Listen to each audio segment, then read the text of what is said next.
Hello दोस्तों, नमस्कार। मैं बीके पाठक स्वागत करता हूं आप सभी का हमारे प्यारे से छोटे से परिवार में। आप सबका बहुत बहुत स्वागत, अभिनंदन। उम्मीद है आपको हमारी क्लासेस अच्छी लग रही होंगी। थर्ड ग्रेड एग्जाम, मेंस और आपका लेवल 2 साइंस मैथ्स, आपको दोनों क्लासेस साइंस और मैथ्स की मिल रही हैं। जयदीप सर बहुत अच्छा काम यूट्यूब पर कर रहे हैं। जो गरीब बच्चे हैं, जिनके पास रिसोर्सेज नहीं है, उनको क्वालिटी कंटेंट मिले, तो जयदीप सर के चैनल पर ये काम मैथ्स के लिए होता है और जनरली साइंस का ये काम मेरे चैनल पर होता है, बीके पाठक साइंस। बट एग्जाई हम चाहते हैं कि जो थर्ड ग्रेड एग्जाम है, मैथ्स और साइंस एक ही बच्चा है, एक जगह पढ़े। दैट्स वाई हम लोग थर्ड ग्रेड को टारगेट करते हुए और आपके लिए क्लासेस अवेलेबल करवा रहे यूट्यूब पर फ्री। हमें केवल आपकी दुआएं चाहिए। आप सब्सक्राइब, शेयर, लाइक, ये आपकी इच्छा है। आपका मन कर जाए कि कुछ बोनस दे देते हैं तो बात अलग है, दुआओं में याद रख लेना, ठीक है। इसी माइंडसेट के साथ किसी भी गरीब बच्चे के पास, किसी भी ऐसे बच्चे के पास जो फीस नहीं है, जिसके पास अफोर्ड नहीं कर सकता कोर्सेज, वो यूट्यूब पर भी पढ़ेगा और यहां पढ़ के नौकरी भी लगेगा, ठीक है। हर एग्जाम में हम यही करते आए हैं और आगे भी यही करते रहेंगे। पिछला टॉपिक आपने केमिस्ट्री, हमने शुरुआत की, पिछला टॉपिक आपने पढ़ा होगा एलिमेंट कंपाउंड मिक्सचर। मेहनत बहुत सॉलिड हुई है उस टॉपिक में। 9th और 10th कंप्लीट एनसीईआरटी और 11th 12th की बाउंड्रीज, है ना। आपने जीवन में पहली बार, आप चाहे साइंस के स्टूडेंट भी रहे हो, जीवन में पहली बार आपने उस क्लास से कुछ ना कुछ ऐसा सीखा होगा जो आपके लिए लग रहा होगा कि यार ये ऐसा था, ये इस तरह की चीज है, ये इतना ईजी है, ठीक है। वो वहां आपने सीखा होगा। और अब जो टॉपिक आप पढ़ने जा रहे हैं, दैट इज एटॉमिक स्ट्रक्चर। ये बेसिक टॉपिक है, केमिस्ट्री की नींव है, लेकिन मजा आ जाएगा आपको।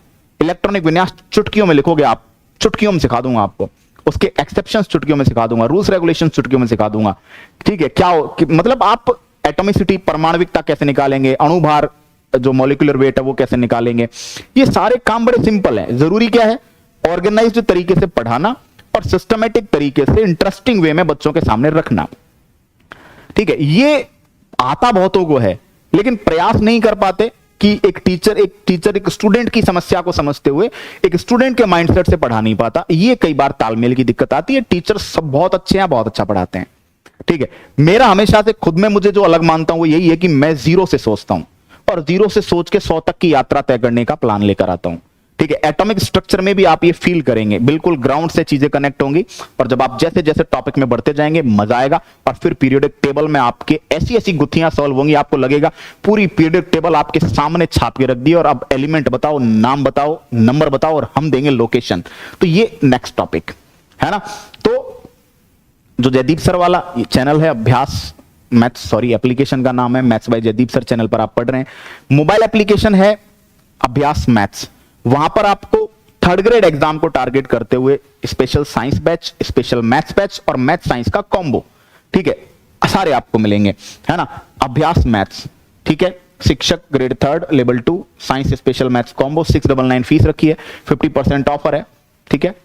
ये उनके लिए जिन बच्चों को क्लास पीडीएफ अरेंज मैनर में चाहिए। जो बच्चे यूट्यूब पर क्लास सर्च करके पढ़ सकते हैं, कोई इशू नहीं है। जो बच्चे टेलीग्राम से पीडीएफ वगैरह जो मैथ्स की मिल रही है, साइंस में आपको नोट्स बनाने ही रहेंगे, ठीक है, क्योंकि पर क्लास हम एक ही क्लास एक दिन में ले रहे हैं। अभी एग्जाम में समय आप आराम से नोट्स बना सकते हैं। तो ये सारी जो चीजें हैं, है ना। तो जिसको जो वीआईपी बच्चे होते हैं कि नहीं साहब मैं नहीं पढ़ सकता यूट्यूब पे, गरीब लोग पढ़ते हैं यूट्यूब पे, है ना। तो ऐसे कई वीआईपी बच्चे होते हैं, है ना। तो ऐसे वीआईपी लोगों के लिए भैया हमने कोर्स डिजाइन कर दिया कि पीछे पड़े रहते हैं लोग, सर हम तो ऐप पे ही पढ़ेंगे, ये यूट्यूब पे नहीं पढ़ा जाता है ना। हम तो बचपन से ही सर सोने के पायदान में पैदा हुए हैं। तो भैया ऐसे लोगों के लिए करना पड़ा। बाकी यूट्यूब पर कोई भी बच्चा जो यूट्यूब से पढ़ेगा अछूता नहीं रहेगा। यही कंटेंट एप्लीकेशन में है, टॉप लेवल कंटेंट है। आप नौकरी लगेंगे और आप फोड़ेंगे, आप रैंक लेके आएंगे। तो प्यारे बच्चों, बने रहना सेशन में, आलती पालती मार के बड़ी शांति से, और एटॉमिक स्ट्रक्चर का आनंद लेना, बड़ा मजा आएगा।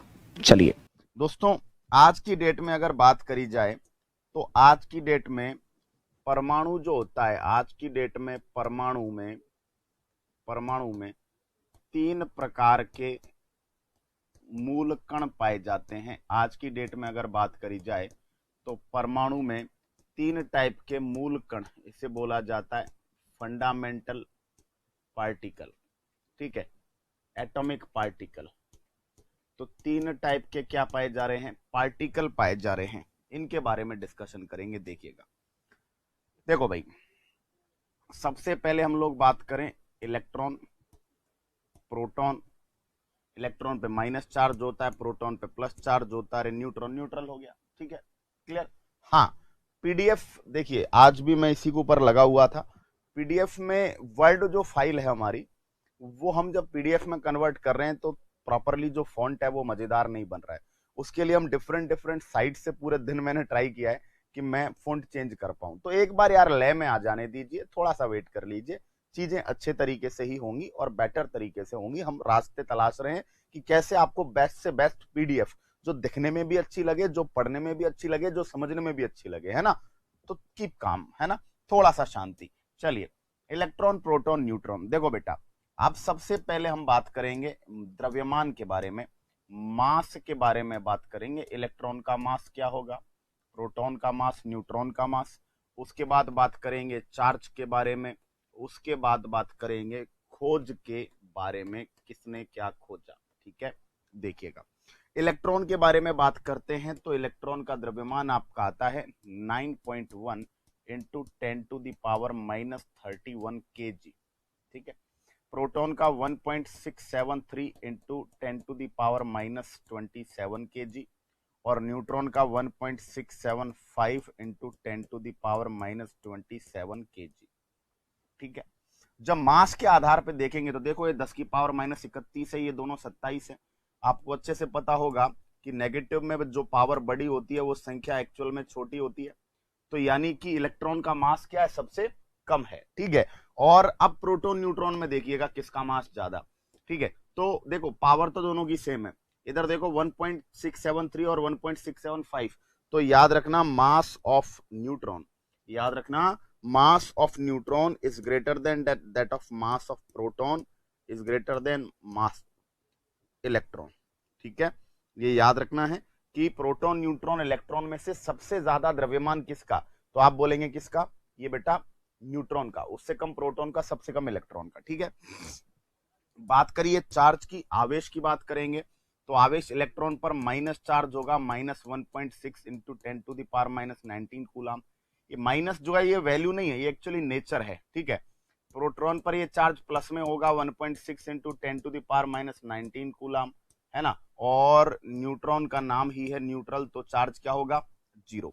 इलेक्ट्रॉन की खोज की बात करेंगे तो इलेक्ट्रॉन की खोज जो की है वो जे थॉमसन ने की है, जे थॉमसन 1897। ठीक है, जो प्रोटॉन है उसकी खोज जो की है वो गोल्डस्टीन ने की है। कई जगह रदरफोर्ड भी आता है, लेकिन गोल्डस्टीन ही आप पढ़िए 1919 में। और जो न्यूट्रॉन है उसकी खोज की गई है जेम्स चैडविक के द्वारा, जेम्स चैडविक। और जेम्स चैडविक ने 1932 में किसको खोजा, न्यूट्रॉन को खोजा। ठीक है, क्लियर। तो ये बहुत बेसिक सी बातें हैं, एक छोटा सा क्लासिफिकेशन है इलेक्ट्रॉन प्रोटॉन न्यूट्रॉन का। परमाणु में एटम के अंदर ये सारे पार्टिकल्स पाए जाते हैं, प्रोटॉन भी पाया जा रहा है, न्यूट्रॉन भी पाया जा रहा है, इलेक्ट्रॉन भी पाया जा रहा है। ठीक है, परमाणु के अंदर तो परमाणु में 3 प्रकार के मूल कण हैं। There are 3 types of fundamental particles in atom. ठीक है, कितने प्रकार के हो गए परमाणु में भैया, 3 प्रकार के। एटम के अंदर 3 प्रकार के क्या हो गए, फंडामेंटल पार्टिकल्स हो गए। वो तीनों टाइप्स में हमने बात की, इलेक्ट्रॉन प्रोटॉन न्यूट्रॉन। ठीक है, अब इनका जो द्रव्यमान है उसको हम एएमयू में पढ़ेंगे। एएमयू क्या होता है, एटॉमिक मास यूनिट, परमाणु द्रव्यमान इकाई, एटॉमिक मास यूनिट, परमाणु द्रव्यमान इकाई। और परमाणु द्रव्यमान इकाई का मान होता है 1.672 गुणा 10⁻⁻27 kg। परमाणु का द्रव्यमान, अणुओं का द्रव्यमान हम एएमयू में मापते हैं। और एक्चुअल में एएमयू किसके बराबर होता है, एक्चुअल में एएमयू होता है कार्बन 12 के 12वें भाग का द्रव्यमान। कार्बन 12 जो कार्बन का समस्थानिक है उसके 12वें भाग का जो मास होता है। कई बार एक क्वेश्चन आता है कि एटॉमिक स्ट्रक्चर में, परमाणु में जो हम वेट मेजरमेंट करते हैं, अणुओं का, परमाणुओं का जो वेट, द्रव्यमान, मास जो हम मापन करते हैं, उसका आधार क्या है, उसका आधार है कार्बन 12। क्या आधार है बताइएगा, उसका आधार आप पाएंगे कार्बन 12। ठीक है, तो अब जब एएमयू में द्रव्यमान पढ़ेंगे तो यहां देखिएगा इलेक्ट्रॉन का 0.000549 एएमयू। ठीक है, इलेक्ट्रॉन का। जब आप प्रोटॉन का पढ़ेंगे ये, तो प्रोटॉन का आप पढ़ेंगे 1.007 एएमयू। प्रोटॉन का एएमयू में द्रव्यमान और न्यूट्रॉन का एएमयू में द्रव्यमान 1.008 एएमयू। ठीक है, तो ये मास आपको क्या करना है, याद रखना है। किस किस के अंदर, ये मास आपको एएमयू में भी और केजी में भी, दोनों में ही क्या करना है, याद करना है। ठीक है, तो यहां तक किसी को कोई दिक्कत है क्या? चलिए, बात समझ में आ रही है, क्लियर? जरा सा समझिएगा वापस कंसेप्ट्स को। क्या समझेंगे कि परमाणु में एटम 3 प्रकार के पार्टिकल से बना है। बहुत अच्छे से चीजें समझ में आएंगी, है ना। थोड़ा सा एक बार कंसेप्ट्स के साथ कनेक्शन बिठा लीजिए, कोई दिक्कत वाली बात नहीं है। बस आपको इतना ध्यान रखना है कि भाई देखो, एक चीज पे गौर करो, क्या कि इलेक्ट्रॉन का मास सबसे कम है, प्रोटॉन का ज्यादा, न्यूट्रॉन का सबसे ज्यादा मास है। ठीक है, चार्ज जो है इलेक्ट्रॉन और प्रोटॉन पे बराबर चार्ज है, बट उसकी नेचर क्या है, ऑपोजिट है। इलेक्ट्रॉन पर जो चार्ज आपके नेगेटिव में है, सेम चार्ज प्रोटॉन पर पॉजिटिव में है। ठीक है, और ये आपका न्यूट्रॉन पर न्यूट्रल। ठीक है, क्लियर? Electron, proton, neutron. बच्चों एनी डाउट, यहां तक कोई दिक्कत है? क्लियर? इलेक्ट्रॉन के बारे में, प्रोटॉन के बारे में, न्यूट्रॉन के बारे में क्लियर। मैंने आपको ये बात भी बताई है कि भैया गोल्डस्टीन प्रोटॉन की खोज के साथ रदरफोर्ड को भी कनेक्ट करिएगा। अगर मान लीजिए गोल्डस्टीन ऑप्शन में नहीं है तो रदरफोर्ड आपका आंसर बन जाएगा यहाँ पे। ठीक है, चले आगे बात करें। ओके, अब हमें समझना है आगे, देखिएगा क्या समझना है हमें। हम समझेंगे कि भाई परमाणु का जो नाभिक होता है ना, ये न्यूक्लियस है। न्यूक्लियस में प्रोटॉन और न्यूट्रॉन पाए जाते हैं। ठीक है, प्रोटॉन और न्यूट्रॉन कहाँ पे होते हैं, न्यूक्लियस में होते हैं। और ये जो चारों तरफ क्या है, कक्षाएं, कल पढ़ा गया था शेल, ऑर्बिट्स, ये चारों तरफ क्या है, कक्षाएं हैं। और इन कक्षाओं में कौन चक्कर लगाएंगे, इन कक्षाओं में पहली कक्षा में 2 इलेक्ट्रॉन चक्कर लगाएंगे, दूसरी में 8 इलेक्ट्रॉन चक्कर लगाएंगे। ठीक है, और फिर तीसरी में 18 इलेक्ट्रॉन चक्कर लगाएंगे, इस तरह से। डन, क्लियर हुई बात? तो याद रखना कि प्रोटॉन व न्यूट्रॉन, प्रोटॉन एंड न्यूट्रॉन जो होते हैं ये कहाँ पाए जाते हैं, प्रोटॉन व न्यूट्रॉन नाभिक में पाए जाते हैं। प्रोटॉन व न्यूट्रॉन कहाँ पाए जाते हैं, नाभिक में पाए जाते हैं, परमाणु के नाभिक में होते हैं। ठीक है, क्लियर? इसलिए इनको न्यूक्लियॉन कहा जाता है। ठीक है, इसलिए इनको क्या बोलते हैं, नाभिकीय कण बोलते हैं। क्लियर? इलेक्ट्रॉन को न्यूक्लियॉन कंसीडर नहीं करते क्योंकि इलेक्ट्रॉन न्यूक्लियस में नहीं होता। ठीक है, तो proton neutron both are considered as nucleon. Proton neutron को क्या बोलते हैं भाई, न्यूक्लियॉन बोलते हैं। ठीक है, नेक्स्ट बात हमारी ये रही कि जो न्यूट्रॉन होता है, न्यूट्रॉन के बारे में याद रखिएगा। न्यूट्रॉन नाभिक के बाहर, neutron out of the nucleus, नाभिक के बाहर न्यूट्रॉन जो है अस्थायी होता है ना, अनस्टेबल होता है। याद रखिएगा, क्वेश्चन आता है कौन सा पार्टिकल है जो न्यूक्लियस के बाहर अनस्टेबल होता है, तो ये पार्टिकल कौन सा रहेगा बताइए, ये पार्टिकल आपका रहेगा न्यूट्रॉन। ठीक है, तो जो न्यूट्रॉन है वो आपका क्या रहता है, वो न्यूक्लियस के बाहर अनस्टेबल होता है, नाभिक के बाहर वो अस्थायी होता है। ठीक है, नेक्स्ट आप बात करेंगे। क्लियर? ये बात हुई नाभिक के बाहर न्यूक्लियस क्या रहता है, अनस्टेबल रहता है। प्रोटॉन न्यूट्रॉन की बात हुई। ठीक है, अच्छा क्लियर? आगे हम चीज समझेंगे कि आप समझो, एक चीज समझो कि प्रोटॉन्स, अब एक ही परमाणु में बहुत सारे प्रोटॉन्स होते हैं, बहुत सारे न्यूट्रॉन्स होते हैं।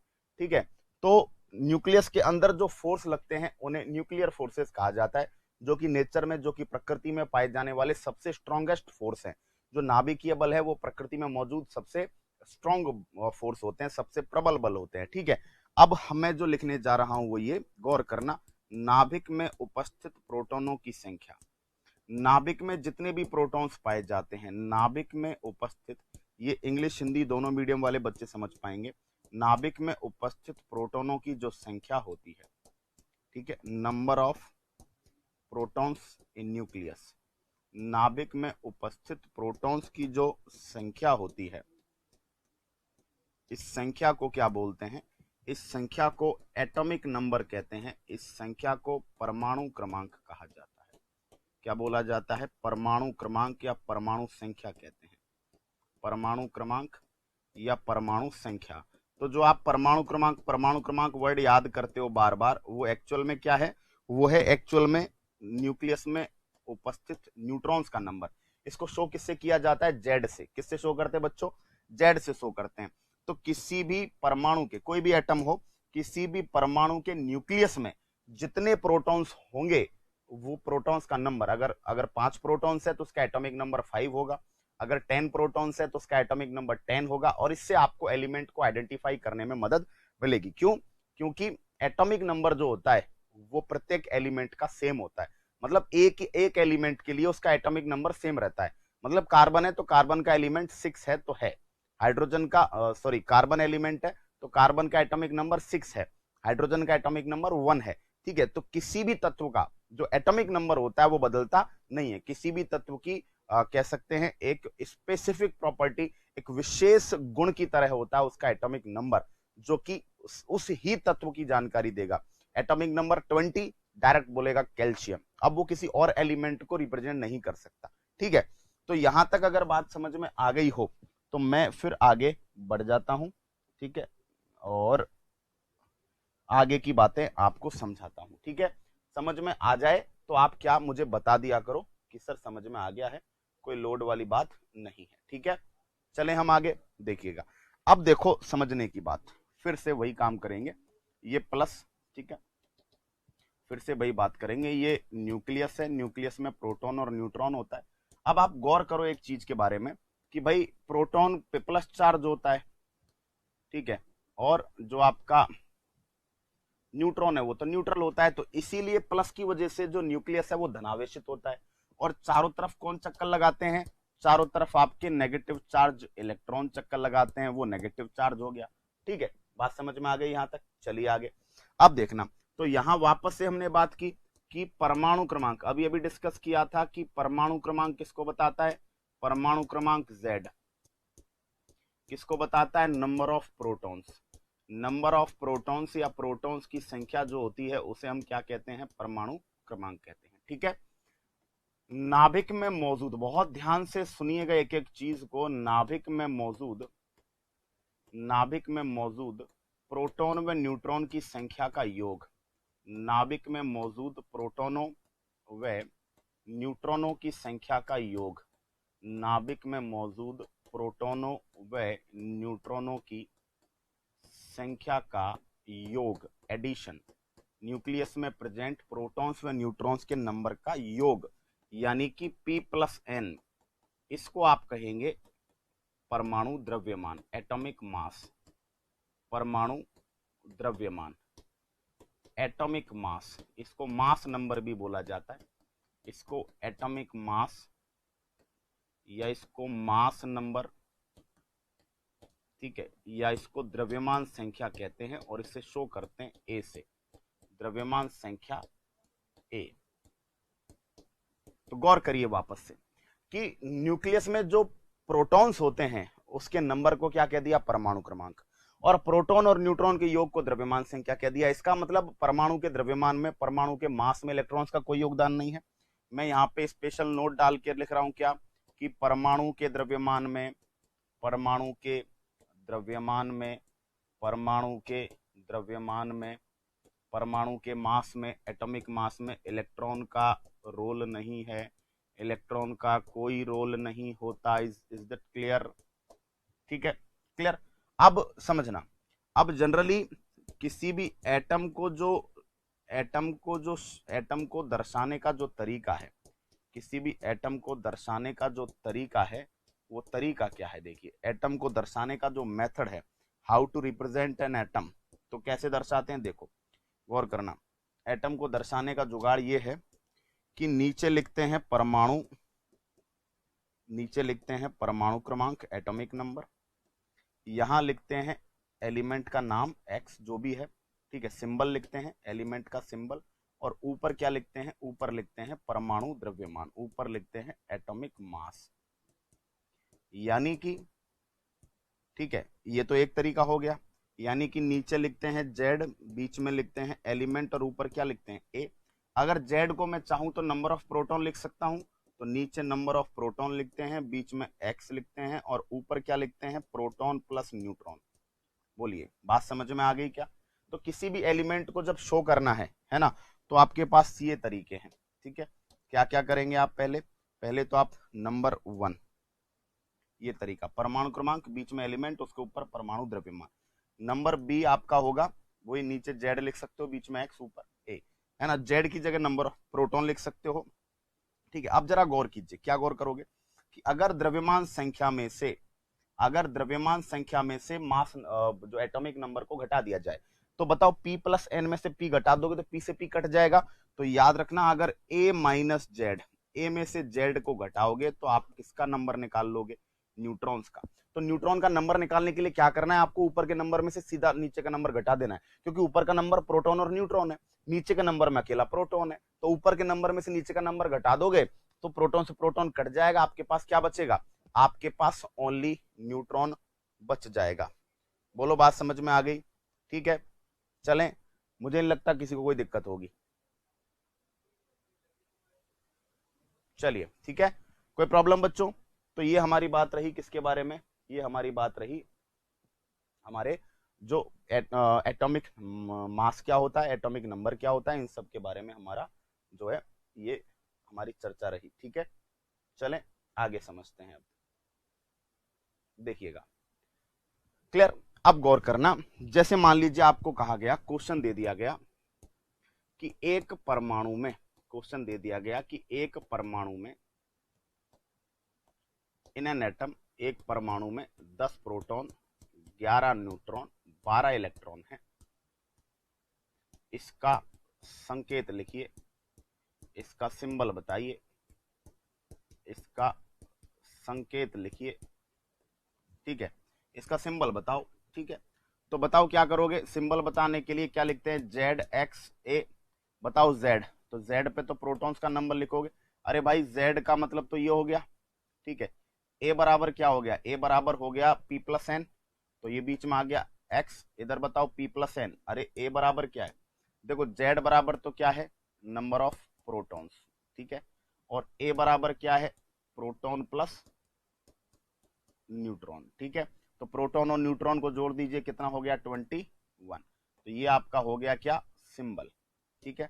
10x21, ये इसका सिंबल हो गया, क्लियर। आपने लिख डाला ना, चलिए समझ गए क्या। इस तरीके से आपको इसको क्या करना है, लिख डालना है, ठीक है। 10x21 है ना। अगर पहचानना है ये किसकी बात कर रहा है तो 10 पे नियोन आता है, लेकिन वो अभी रुक के बात करेंगे, ठीक है। मैं ये समझ के चल रहा हूं कि आपको कुछ नहीं आता, मैं उसी हिसाब से पढ़ा रहा हूं कि आपको कुछ भी नहीं आता, ठीक है। तो नियोन वियोन अभी सबको गोली मारो, ये थोड़ा आगे की बात है, ठीक है। नेक्स्ट, अगला क्वेश्चन, किसी परमाणु में, ध्यान से समझना, किसी परमाणु में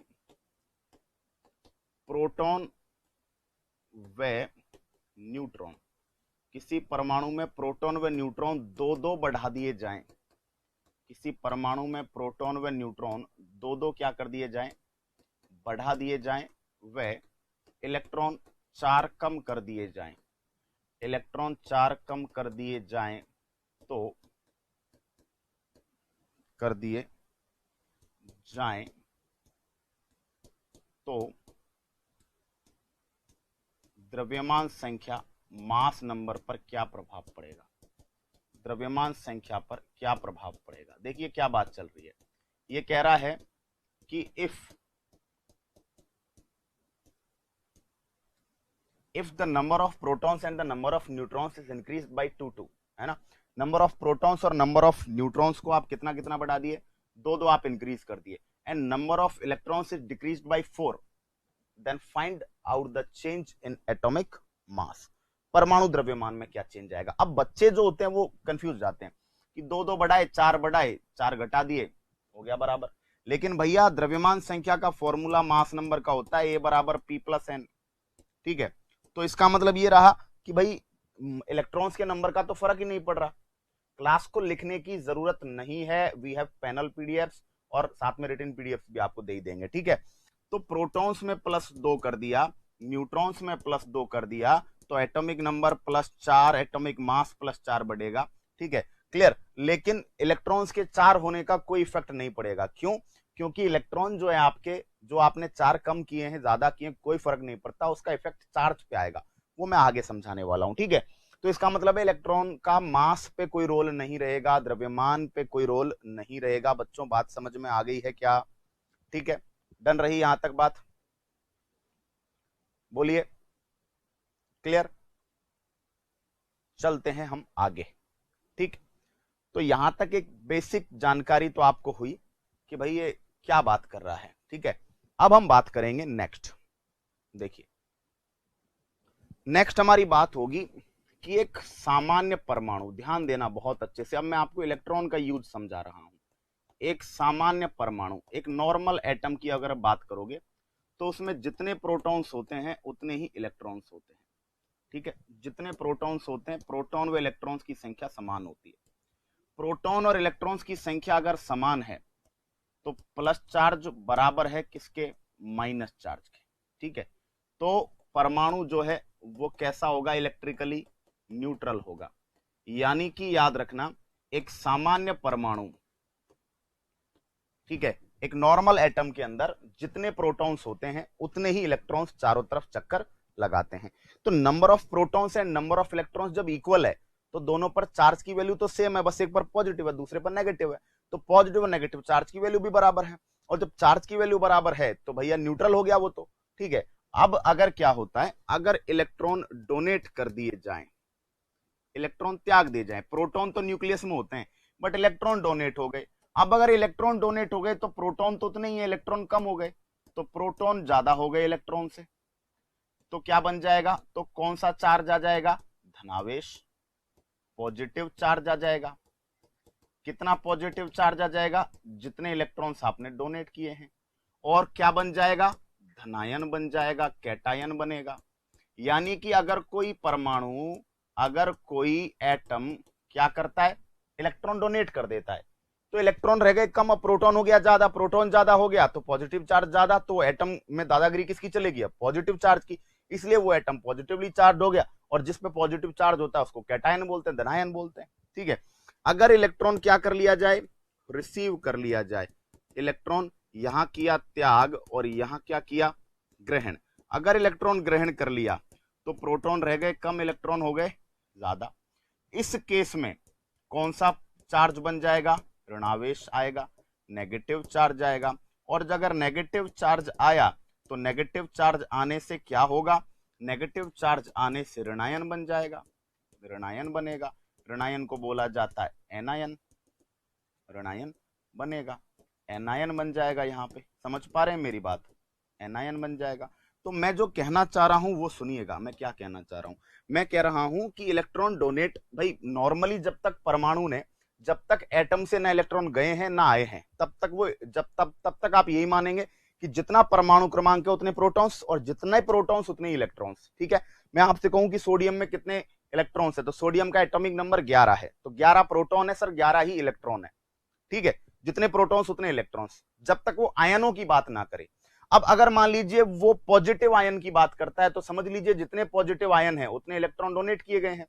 और अगर उस पर नेगेटिव चार्ज है तो समझ लीजिए कि जितने नेगेटिव चार्ज है उतने इलेक्ट्रॉन लिए गए हैं।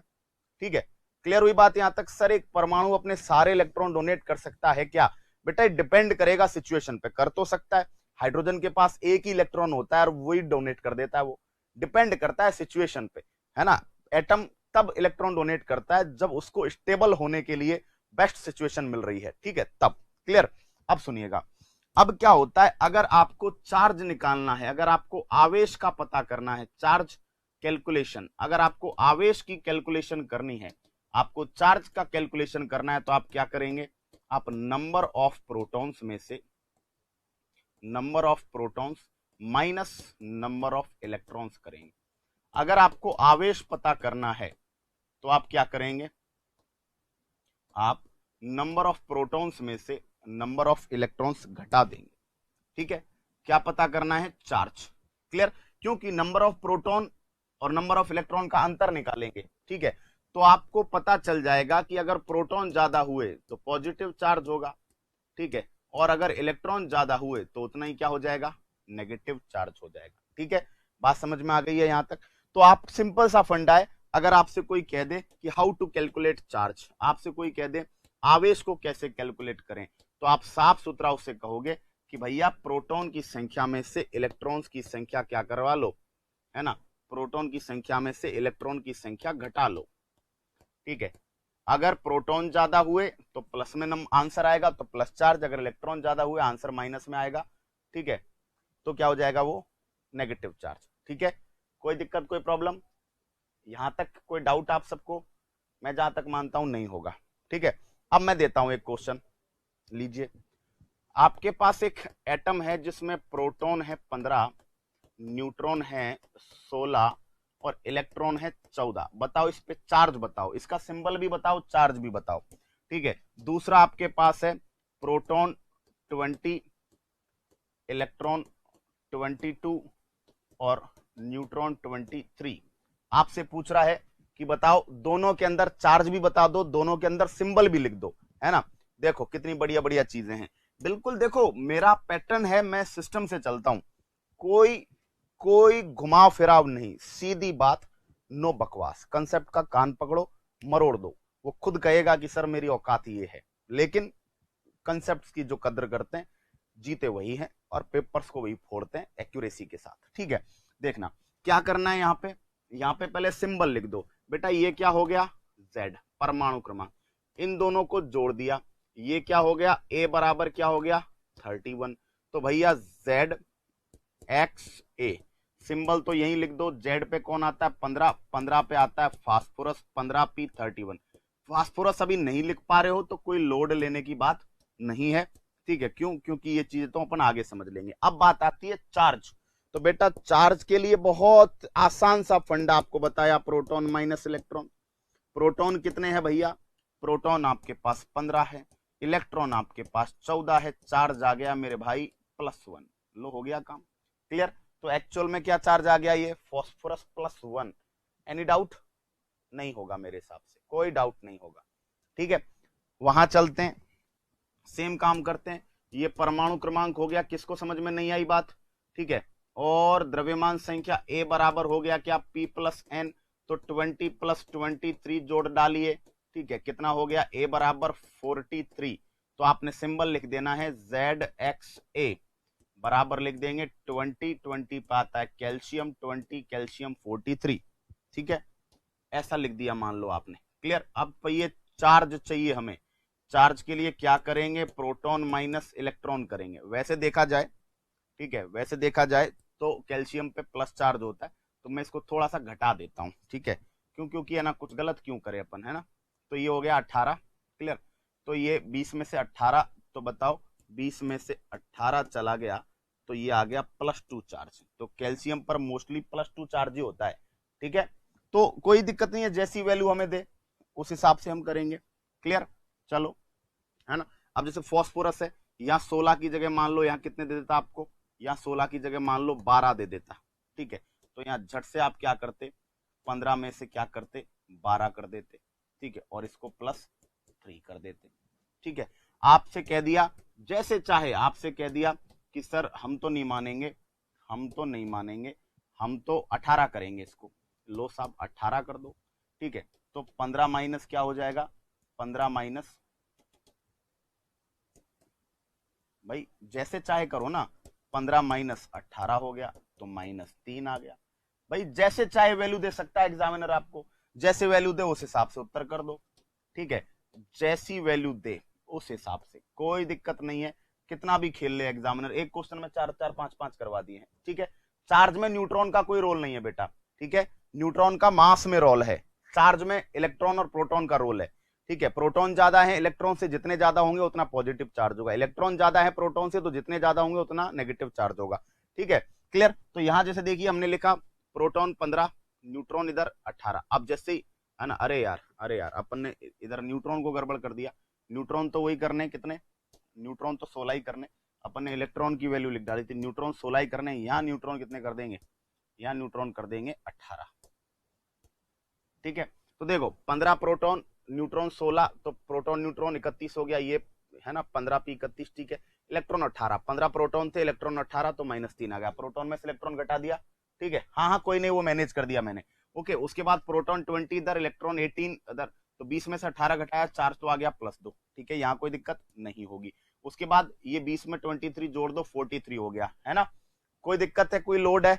चलो अब मैं उल्टा भी करवाऊंगा, देखो समझो, मैं खेल भी खिलाऊंगा आपको, आपको टेंशन लेनी नहीं है।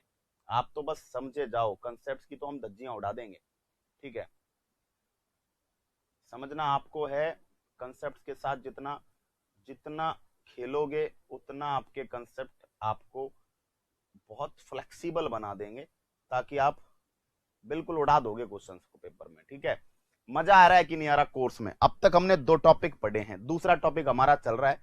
मुझे इतना बताओ कि क्या क्या महसूस हो रहा है आपको, कॉन्फिडेंस कैसा महसूस हो पा रहा है, ठीक है, कैसा लग रहा है पढ़ के, एक बार मुझे बताइएगा ये बात, है ना। फिर तो आगे बढ़ ही रहे हैं। क्लियर बच्चों? तो क्या क्या पढ़ा मैं एक बार रिपीट कर देता हूं आज की क्लास में। सबसे पहले पढ़ा कि भाई परमाणु में 3 प्रकार के पार्टिकल होते हैं, इलेक्ट्रॉन, प्रोटॉन्स, न्यूट्रॉन, ठीक है। इलेक्ट्रॉन्स के मास की बात की, प्रोटॉन के मास की बात की, न्यूट्रॉन के मास की बात की। ये बताया कि मास न्यूट्रॉन का सबसे ज्यादा, प्रोटॉन का कम, इलेक्ट्रॉन का सबसे कम होता है।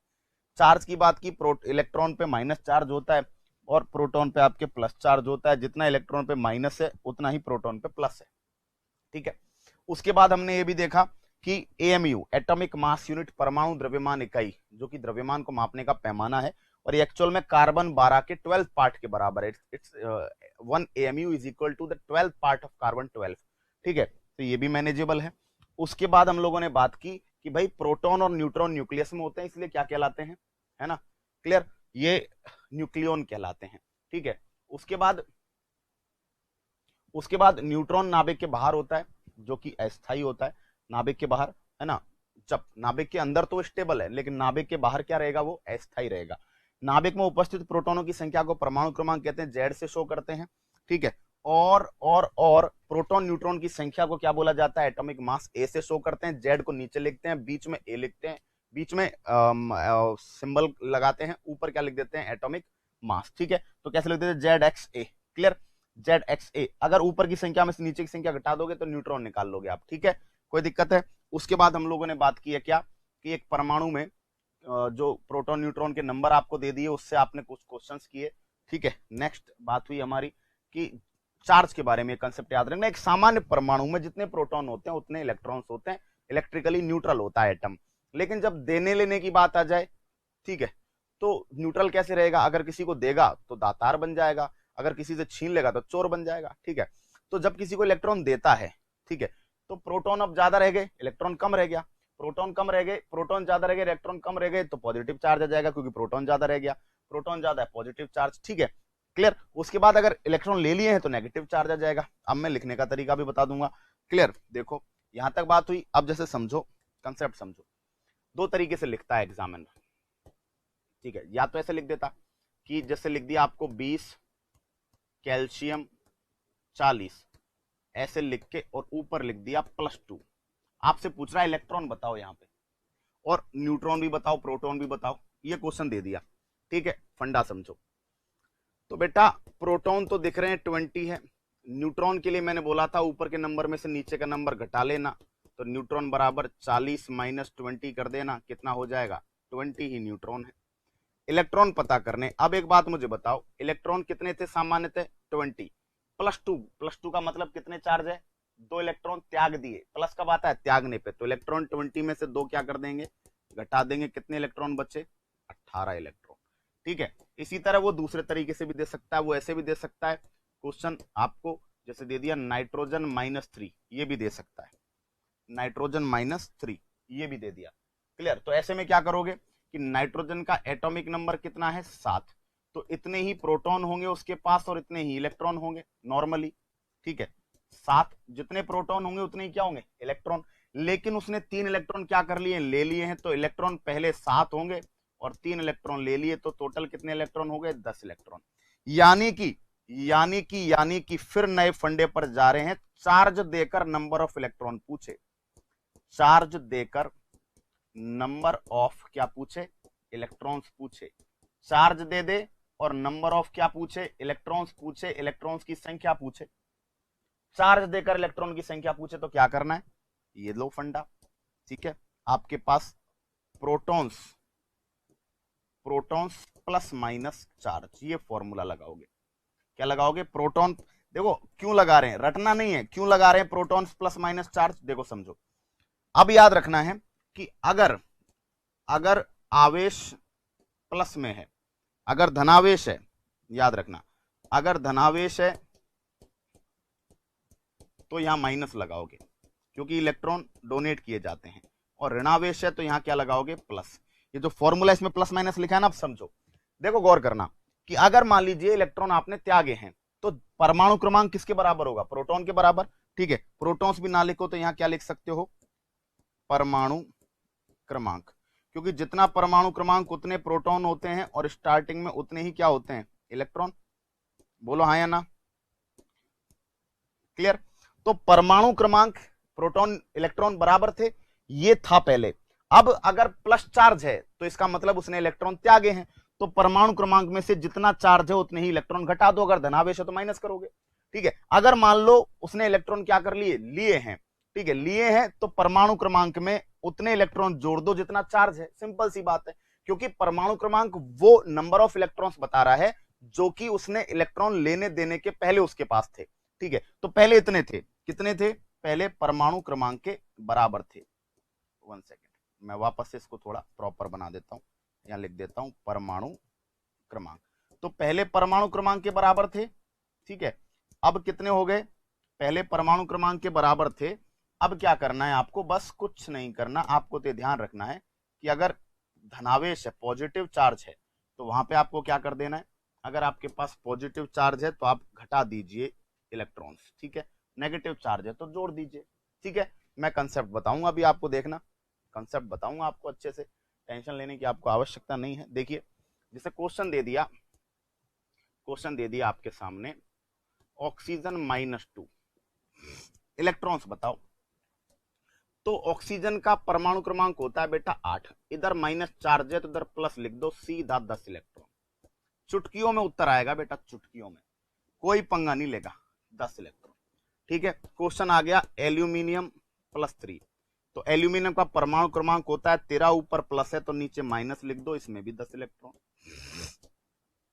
ठीक है, कॉपर +1, तो कॉपर में बेटा, अब ये अब टेंशन मत लेना अभी, है ना, कॉपर का 29 होता है, +1 का मतलब 1 इलेक्ट्रॉन त्याग दिया, तो माइनस कर दो, 28 इलेक्ट्रॉन है आज की डेट में इसके पास।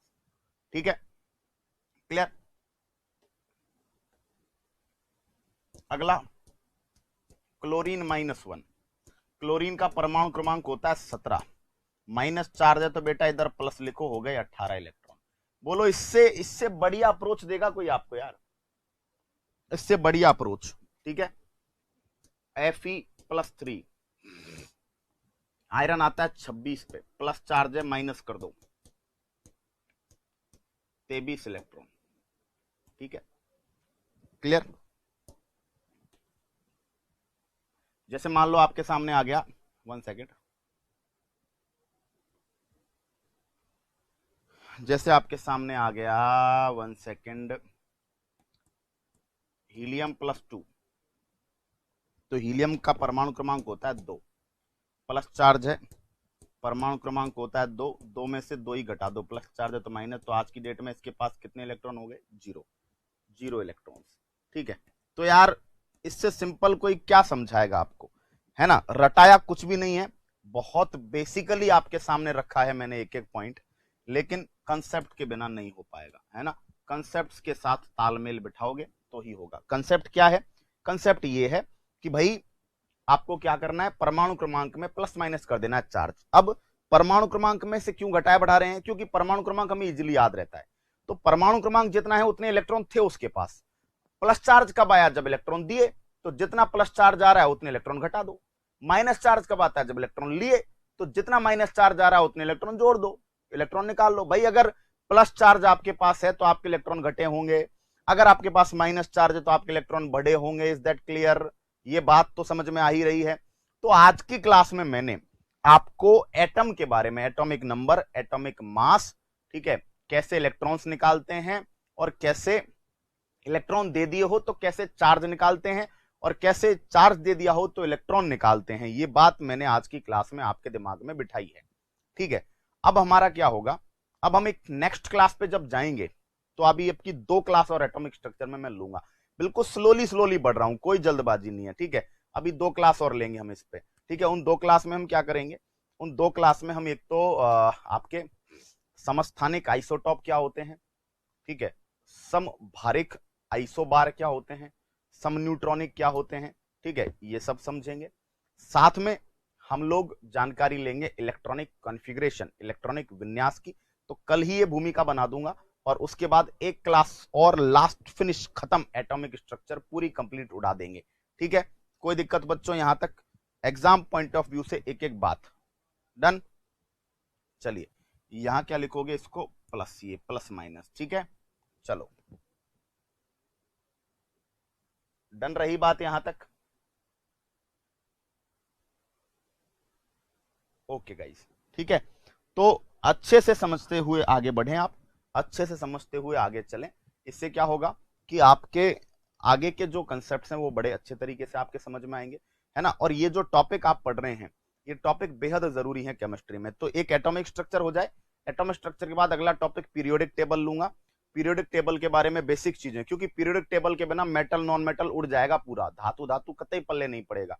तो पीरियोडिक टेबल पढ़ा के मेटल नॉन मेटल आपको पढ़ाऊंगा। मेटल नॉन मेटल में रटने के अलावा कुछ भी नहीं है, लेकिन उसमें बहुत सारी चीजें हैं जो पीरियोडिक टेबल परमाणु संरचना और तत्व यौगिक मिश्रण से कनेक्ट करेंगी। ठीक है, तो मेटल नॉन मेटल थोड़ा रैपिडली लेंगे क्योंकि उसमें कंटेंट ज्यादा है, तो ज्यादा से ज्यादा कंटेंट उसमें आपको देंगे ताकि आप अच्छे से उनको पढ़ लो। ठीक है, अब बात आती है उसके बाद के टॉपिक्स की, उनमें बड़ा मजा आएगा। हाइड्रोकार्बन्स, है ना, बड़ा मजा आएगा, बहुत लॉजिकल टॉपिक है। ठीक है, साथ में आपके क्या बोलते हैं, हाइड्रोकार्बन्स के बाद आपका हो गया क्या बोलते हैं, वन सेकेंड, केमिकल रिएक्शंस, रासायनिक अभिक्रियाएं, ऑक्सीडेशन, ऑक्सीकरण, अपचयन, है ना, ऑक्सीडेशन रिडक्शन पहचानना, एंडोथर्मिक एक्सोथर्मिक, ऊष्मा शोषी ऊष्मा क्षेपी पहचानना। ठीक है, विस्थापन कौन किसका कर पाएगा, कौन किसका नहीं कर पाएगा। तो बहुत टेक्निकली आगे बढ़ेंगे यार, और बड़ा मजा आपको केमिस्ट्री देगी। ये 3-4 टॉपिक होने के बाद केमिस्ट्री में फिर बाकी कुछ कुछ टेंशन नहीं है, फिर हर टॉपिक आपके 2-2 क्लास का है, समझ रहे हो। मैं इसलिए पहले इतना पढ़ा रहा हूं ताकि मुझे आगे जोर ना पड़े। ठीक है, तो ये है। उसके बाद जो है बाकी की केमिस्ट्री तो उड़ी जाएगी बच्चों, है ना। तो आगे बात आपसे नेक्स्ट क्लास में करेंगे, है ना। एंजॉय कीजिए, पढ़िए, तैयारी कीजिए, बेस्ट ऑफ लक, और आगे बात अगली कक्षा में। तब तक के लिए टाटा बाय बाय, जय हिंद।